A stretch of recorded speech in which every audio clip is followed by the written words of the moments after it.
The Roman Colosseum, or Flavian Amphitheater, is a symbol of Rome today, and it would have been a symbol for Rome in the ancient world, or in the classical world, really. It's built by the Flavians, and the Flavians are really the next dynasty after the Julio-Claudians. So we end up going with Caesar Augustus, and then we have Tiberius, we have Caligula. He was a very interesting character, fun one to look into. We have Claudius, and then Nero. Of course, Nero famous for burning the city of Rome. But he's the last of the Julio-Claudians. He commits suicide.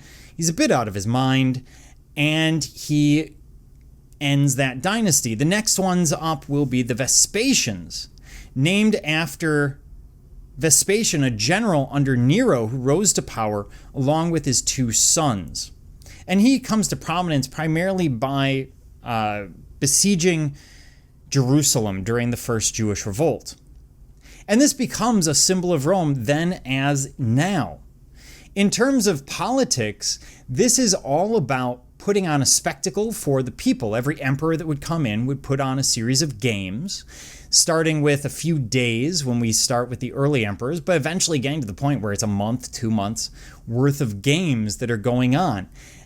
The entire city of Rome doesn't fit into the Colosseum, but 50,000 people do, and they would have games elsewhere as well, such as at the Hippodrome.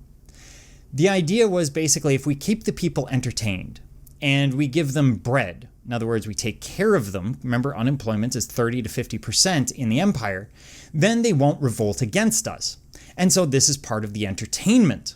It's part of what makes it so important. This is the largest of the amphitheaters that we see in ancient Rome, and it seats, as I said, about 50,000.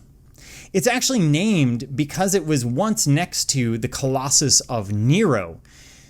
So it's not called the Colosseum because it's large, it's called the Colosseum because it was next to a very, very large statue of Nero.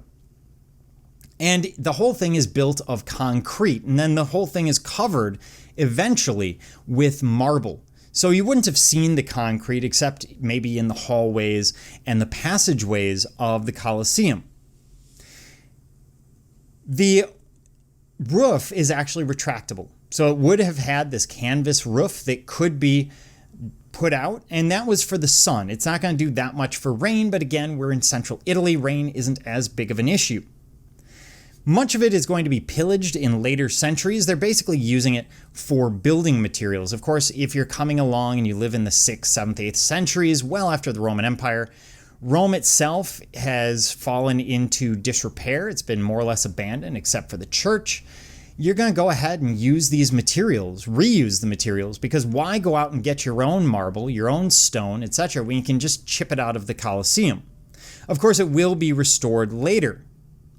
The facade originally would have had statues in each of these arches. Those statues would have been propagandistic. So they would have rotated once a year, once every couple of years. And maybe they all spoke to the glories of the military or the importance of family if they needed more children to be born so that they could serve in the military.